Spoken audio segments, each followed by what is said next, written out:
Hello everyone, this is Shekhar Jahangir. कैसे हैं आप सब?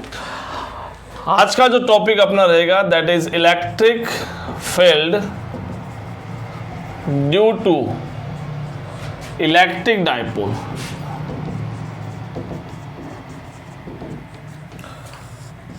अब इस टॉपिक के लिए जो हमें चीज़ें रिक्वायरमेंट रहेगी, that first thing is your electric charge से इलेक्ट्रिक फील्ड कितना बनता है। एक सिंगल पॉइंट चार्ज में ले लेता हूं, उस एक पॉइंट चार्ज से कितना इलेक्ट्रिक फील्ड बनता है, that is E is equal to 1/4 pi epsilon Q upon R square. 11th class का पैरेललोग्राम लो, वो रिक्वायरमेंट यहाँ पे। This is a resultant vector. किसका रिजल्टेंट वेक्टर है? जो दो वेक्टर को आपने ऐड किया है, क्योंकि यहाँ पर इलेक्ट्रिक फील्ड कैलकुलेट करने जा रहे हैं और इलेक्ट्रिक फील्ड पता है आपको, इलेक्ट्रिक फील्ड एक वेक्टर क्वांटिटी होती है और वेक्टर क्वांटिटी के लिए हमें पैरेललोग्राम एडिशन करना होता है, तो पैरेललोग्राम का यूज़ करते हैं। ठीक है। इलेक्ट्रिक डाइपोल क्या होता है और उसका डाइपोल मूवमेंट का फॉर्मूला जो आपको पता है, P इज इक्वल टू क्या यूज करते हैं, Q इंटू 2A। यहाँ पे Q क्या है, जो डाइपोल बना है, मान लो -Q प्लस Q से डाइपोल जो बना है वो हो गया, और 2A उन दोनों चार्जेस के बीच की डिस्टेंस। ठीक है। इलेक्ट्रिक डाइपोल आपने पढ़ा है, -Q और प्लस Q दो चार्जेस हैं, उनको अगर 2A डिस्टेंस पे सेपरेट करें तो इनके बीच बनने वाली डिस्टेंस। डाइपोल मूवमेंट को कंसिडर करते हैं as a vector quantity and it has also direction. कि वेक्टर क्वांटिटी है, उसके पास डायरेक्शन होगी, और डायरेक्शन क्या कंसिडर कर रहे हैं, for negative to positive charge, negative to positive charge consider कर रहे हैं, और उसके लिए यूनिट वेक्टर अपन यूज करते हैं P कैप। ठीक है। यूनिट वेक्टर आपको पता है, जो अपने क्लास 11 में I, J, K cap use किए थे। ठीक है। Now start our derivation. तो let this is -Q charge and this is +Q charge. ये दो मैंने चार्जेस ले लिए हैं which is place at the 2A distance, 2A distance पर रखे हुए। पहला पॉइंट क्या है, क्योंकि इसके दो डेरिवेशन है। पहला डेरिवेशन है एक्सिस पे निकालना है, इलेक्ट्रिक फील्ड कहाँ निकालना है, एक्सिस पे, एट एक्सिस। किसकी एक्सिस पे, डाइपोल के एक्सिस पे। एक्सिस क्या होती है, ऐसी लाइन जो दोनों चार्जेस को ज्वाइन कर रही है, ये एक्सिस होती है। Let take a point P which is at the R distance. अब देखो, ये जो R डिस्टेंस अपन काउंट करते हैं, वो R डिस्टेंस सेंटर से काउंट करेंगे, प्लस से काउंट नहीं करेंगे, माइनस से काउंट नहीं करेंगे, क्योंकि दोनों डाइपोल मिलके इनके सेंटर से R डिस्टेंस पे वो पॉइंट P रखा हुआ है, वो काउंट करेंगे। तो अब यहाँ से देखो, तो ये 2A है, तो सेंटर पॉइंट अगर ये O हुआ तो ये आपका क्या हो गया, A और A हो गया। ठीक है। स्टार्ट कैसे करना है, क्योंकि इलेक्ट्रिक फील्ड निकालना है टोटल, ड्यू टू डाइपोल निकालना है, पर स्टार्ट करेंगे पहले +Q से निकाल लेते हैं, कितना बनेगा, -Q से निकालेंगे, कितना बनेगा। इलेक्ट्रिक फील्ड क्या होता है, इलेक्ट्रिक फील्ड एक वेक्टर क्वांटिटी होती है। Vector quantity means which has both magnitude as well as direction. So first discuss about the magnitude of the +Q charge. +Q charge से जो इलेक्ट्रिक फील्ड बनेगा उसका कितना मैग्नीट्यूड होगा, फॉर्मूला वही है आपके सामने। पॉइंट चार्ज देखो उस कोने में लिखा हुआ है, और ये चार्ज Q आ गया, और इससे डिस्टेंस, तो उस फॉर्मूले में डिस्टेंस आती है, वो पॉइंट चार्ज के लिए फॉर्मूला है। उसमें क्या था कि एक सिंगल चार्ज था Q, और उससे R डिस्टेंस पे कोई पॉइंट P है, कितना फील्ड बनेगा। तो यहाँ तो कोई प्रॉब्लम थी नहीं, क्यों आपने पॉइंट चार्ज लिया। पॉइंट चार्ज का मतलब क्या होता है, बहुत छोटा चार्ज हो गया है, यानी जिस डिस्टेंस पे आप इलेक्ट्रिक फील्ड निकालना चाहते हैं उस डिस्टेंस के कंपेयर में आपका इस चार्ज का खुद का डायमेंशन, खुद की साइज बहुत छोटी है, यानी हम इसका डायमीटर इग्नोर कर देते हैं। लेकिन डाइपोल की बात करें तो dipole compare to this point charge a big quantity, और इसको अगर अपन देखना है तो हम इसको काउंट करेंगे और यहाँ से स्टार्ट करेंगे। तो +Q चार्ज की बात करें तो +Q से देखिए, यहाँ से ये डिस्टेंस बतानी है, ये आपको दिख रहा है, ये आपने R ली है, यहाँ से ये A है, तो this distance is R - A। Very clear. मुझे लगता है किसी को दिक्कत नहीं है इस डिस्टेंस को कैलकुलेट करने में, और फॉर्मूले में आपको पता है स्क्वायर आता है, आपने स्क्वायर पुट कर दिया। सिमिलरली -Q का निकालेंगे, क्या मैग्नीट्यूड है उसका, Q मैग्नीट्यूड है, -Q है लेकिन मैंने Q पुट किया है, क्योंकि माइनस वेक्टर क्वांटिटी जब आप माइनस यूज करते हो तो वो एक डायरेक्शन का सेंस देता है, माइनस चार्ज। ठीक है। लेकिन हम यहाँ अब केवल मैग्नीट्यूड की बात करें, डायरेक्शन सबसे लास्ट में ऐड करेंगे, तो हम माइनस साइन को इग्नोर कर चलेंगे। ये आपको यही इग्नोर नहीं करना है, इवन जो कई बार न्यूमेरिकल्स आएंगे उनमें भी हमें उनको इग्नोर करके ही प्रॉब्लम सोल्व करनी है, ठीक है। माइनस साइन को प्लस तो रखना ही है। और ये डिस्टेंस कितनी होगी आपकी r प्लस ए स्क्वायर। कैसे हुई? तो देखो यहाँ से माइनस क्यू से वो डिस्टेंस देखनी है, तो यहाँ से यहाँ तक तो ये r था ही, और यहाँ पे आपने ये a को ऐड कर दिया, यानी this is distance from this point to r minus a. ये आपकी total, sorry r plus a, ये टोटल डिस्टेंस हो गई। Both are the vector. अब इनको ऐड करना है, तो नेट एक्सिस पे नेट इलेक्ट्रिक फील्ड कितना बनेगा? प्लस क्यू चाहिए और माइनस क्यू चाहिए।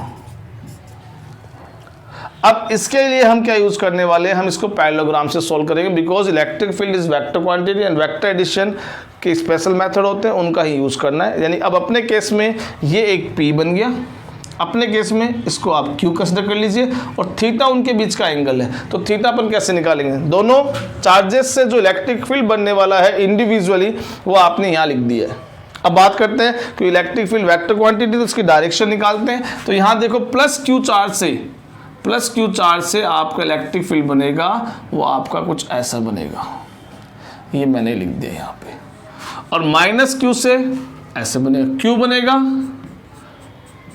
इलेक्ट्रिक फील्ड लाइंस की प्रॉपर्टी आपने पढ़ी है कि पॉजिटिव चार्ज से जो फील्ड लाइंस बनती है वो ऐसे आउटवर्ड्स बनती है, और नेगेटिव चार्ज के लिए ऐसे इनवर्स बनती है, ठीक है। तो फॉर द पॉजिटिव चार्ज हमने इसको आउटवर्ड्स ले लिया है, फॉर द नेगेटिव चार्ज हमने इसको इनवर्स ले लिया है, ठीक है। तो यहाँ से आपको दोनों वेक्टर जब मैंने ड्रॉ किया है, तो ये दोनों वेक्टर से ये क्लियर हो रहा है the angle between this two vector is 180 degree, ठीक है। और मैग्नीट्यूड की बात करें तो आपने पढ़ा है कि जो एरो लेंथ होती है, वेक्टर की एरो लेंथ रिप्रेजेंट करती है द मैग्नीट्यूड, और एरो हेड होता है वो रिप्रेजेंट करता है डायरेक्शन। तो ये एरो हेड तो रिप्रेजेंट कर रहा है कि मैग्नेटिक फील्ड प्लस क्यू से इधर बन रहा है, और इसका एरो हेड शो कर रहा है कि माइनस क्यू से इधर बन रहा है। लेकिन इसकी लेंथ देखो, इसकी लेंथ मैंने ज़्यादा ली है, इसकी लेंथ मैंने कम ली। क्यों? क्योंकि ये लेंथ मैग्नीट्यूड को रिप्रेजेंट कर रहा है। जिसके पास ज़्यादा लेंथ उसका मैग्नीट्यूड ज़्यादा, जिसके पास लेंथ कम उसका मैग्नीट्यूड कम। क्यों कम है? देखो माइनस क्यू को मैंने कम क्यों लिया है, यहाँ से देखो आप, माइनस क्यू के कंपेयर में ये पॉइंट प्लस क्यू से ज़्यादा दूर है, और डिस्टेंस ज़्यादा होती है तो डिस्टेंस के साथ बनने वाला इलेक्ट्रिक फील्ड इन्वर्सली रिलेशन रखता है। तो डिस्टेंस ज़्यादा, इलेक्ट्रिक फील्ड वीक, तो इलेक्ट्रिक फील्ड आपका वीक हो गया, ठीक है। अब इसको ऐड करते हैं, तो ऐड करने से पैरेललोग्राम अप्लाई करोगे आप, तो देखो क्या करना है, वो स्टेप आपको मैं समझाने के लिए ऐड कर रहा हूँ। डेरिवेशन में आप नहीं करना है, डेरिवेशन में आप डायरेक्ट कर सकते हैं। तो जब अपन इसको निकालने की कोशिश करेंगे तो आप सीधा ये लिख सकते हैं। तो 11th क्लास 12th क्लास में आपसे कोई डेरिवेशन नहीं पूछने वाला, ये कैसे आया, ठीक है। यहाँ अपन डायरेक्ट लिख सकते हैं। डायरेक्ट कैसा आया वो समझ लीजिए। देखो ये वापस मैं इरेज कर दूंगा, एक बार बताने के लिए बता रहा हूँ आपको। ये आपका P हो गया, ये आपका Q हो गया, तो ये आपका E प्लस क्यू का स्क्वायर, E माइनस क्यू। देखो फॉर्मूले में पैरेललोग्राम में क्या आता है, प्लस आता, सॉरी स्क्वायर आता है नहीं आता है, दोनों पे स्क्वायर आ गया। फिर दोनों का मल्टीप्लिकेशन बाय द 2, वो आ गया 2PQ, और कॉस कितना एंगल दोनों के बीच में 180। कॉस 180 कितना होता है? -1। कॉस 180 कितना होता है? -1 होता है। और -1 जब होता है तो इसमें क्या हो गया आपका, cos 180 हटा दो, हटाने के बाद में ये आपका हो गया -1। cos 180 -1 होता है, तो ये यहाँ पे माइनस आ गया। अब एक आइडेंटिटी बन चुकी है, a² + b² - 2ab, a² - b² a² + b² - 2ab, जो आइडेंटिटी होती है किसकी, a - b का होल स्क्वायर। अब a - b है, इधर होल स्क्वायर दिख रहा है आपको, स्क्वायर से अंडररूट कैंसिल हो जाएगा, ये दोनों कैंसिल हो गए, और फाइनली आपके पास क्या बच गया,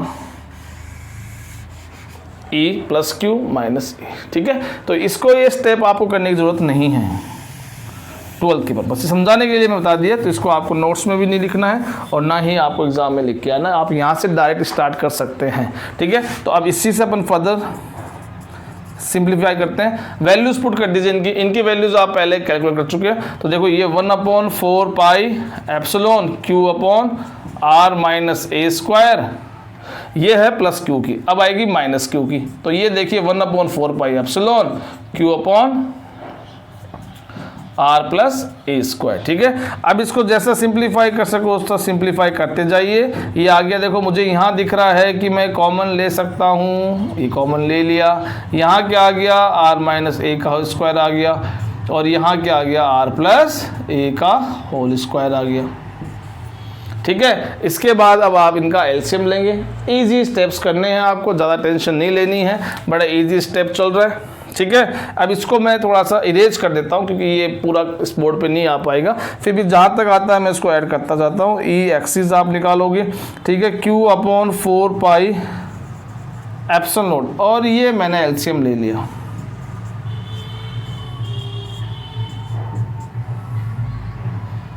ये आपने एलसीएम ले लिया। ठीक है, एलसीएम लोगे तो आर माइनस ए स्क्वायर है यहाँ पे, तो ये तो इसके साथ मिल गया, ये बच गया, ये बच के यहाँ आ गया, और माइनस का यहाँ क्या आ जाएगा, जो बच गया है आर माइनस ए स्क्वायर। ठीक है, इसलिए मेरे ख्याल में एलसीएम आप ले सकते हैं। ये एलसीएम आने के बाद में अब ऊपर इसको और सिंप्लीफाई कर लेते हैं। ठीक है, ये बेसिक मैथमेटिक्स चल रही, तो मैं इस वाला पोर्शन को इरेज कर रहा हूँ।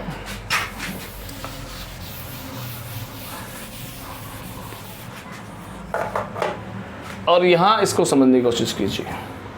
ठीक है, ई एक्सिस की बात चल रही है, E axis is equal to Q upon 4 pi epsilon. ठीक है, क्या आपने एलसीएम लिया, आपने एलसीएम लिया आर माइनस ए स्क्वायर। क्या इनको दोनों कंबाइन में ऐसे लिख सकता हूँ, आर माइनस ए और आर प्लस ए का होल स्क्वायर, दोनों को देखो स्क्वायर है।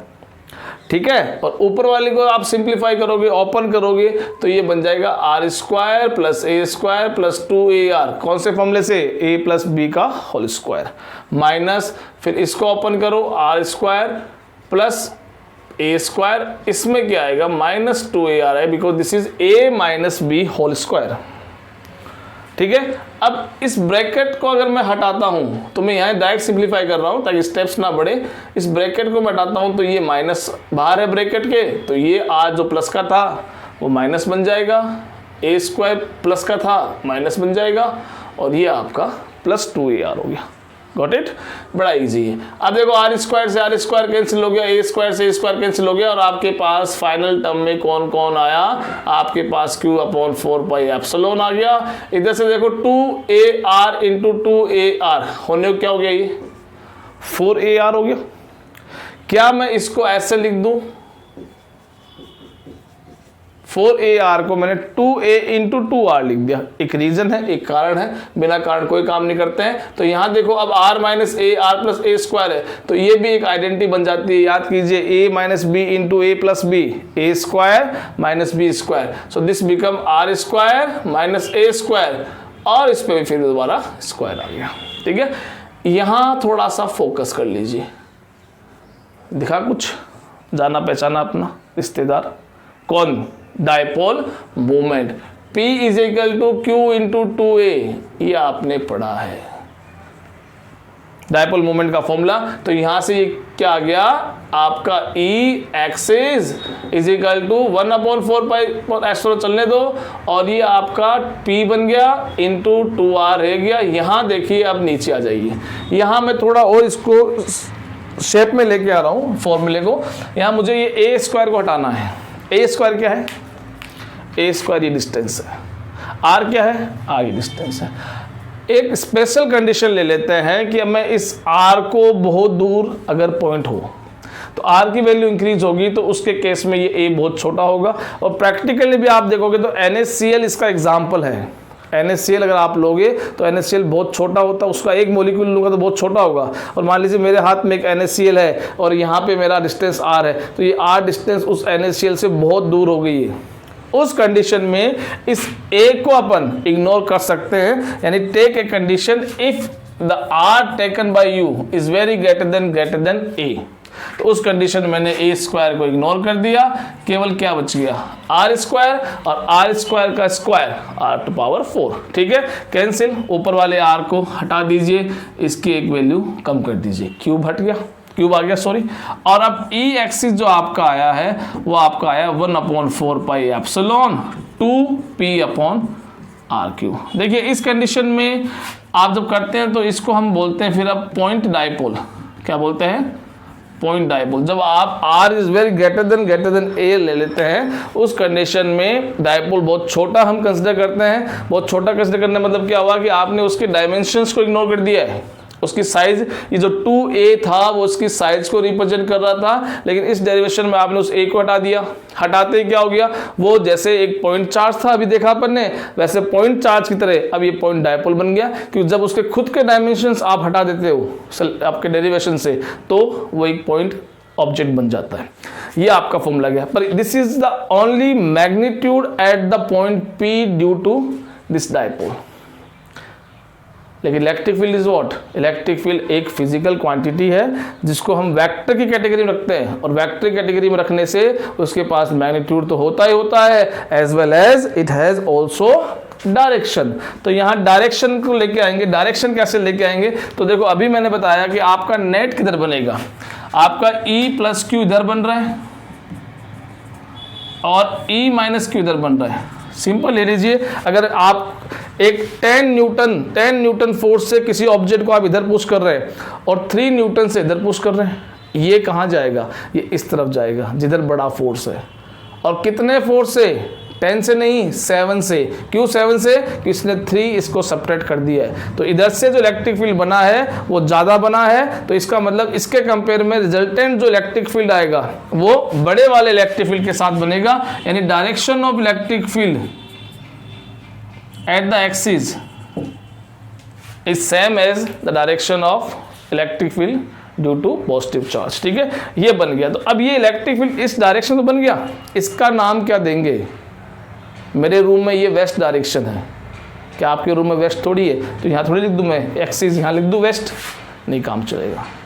हमने एक तरीका निकाला है। तरीका क्या निकाला है कि -2 प्लस डायपोल मूवमेंट जो होता है, डायपोल मूवमेंट P, जिसको वेक्टर माना है, और उसके वेक्टर के लिए अपन डायरेक्शन यूज करते हैं P कैप, और उसके लिए डायरेक्शन जो हमने डिसाइड की है वो डायपोल का जो पॉजिटिव चार्ज है उससे नेगेटिव की तरफ आप जाओगे, वो डायरेक्शन आपने P कैप डिसाइड की है। तो एक तरह से देखा जाए तो आपका जो नेट एक्सिस पे इलेक्ट्रिक फील्ड बन रहा है वो इस डायरेक्शन में बन रहा है, और आपका P कैप डायरेक्शन जो आपने डायपोल की डिसाइड की है पहले से, जो वहाँ पे एग्जिस्ट कर रहा था, वो भी इधर ही बन रहा है। तो हम इसी डायरेक्शन को यूज कर लेते हैं इसके डायरेक्शन को रिप्रेजेंट करने के लिए। तो मतलब इसको वेक्टर फॉर्म में लिखूंगा तो first I right about the 1/4 pi epsilon 2p upon r cube. Vector form में लिखना है तो यहाँ एरो ले आओ और यहाँ पे p कैप लगा दो। p कैप क्या है? वो डायरेक्शन है जिस डायरेक्शन के अलोंग आपका रिजल्टेंट इलेक्ट्रिक फील्ड बन रहा है। और वो डायरेक्शन कहाँ आई? वो हमने पहले डिसाइड की थी कि -2 प्लस डायपोल मूवमेंट की हम डायरेक्शन लेते हैं। यहाँ पे ऑलरेडी एक डायरेक्शन है जिसका हमने नाम दे रखा है, उसी डायरेक्शन के हिसाब से हमने यहाँ इसकी वैल्यू पुट कर दी। ठीक है, ये आपका आज का डेरिवेशन है। नेक्स्ट वीडियो में इक्वेटोरियल प्लेन पे कैसा होता है वो देखेंगे। Thank you so much.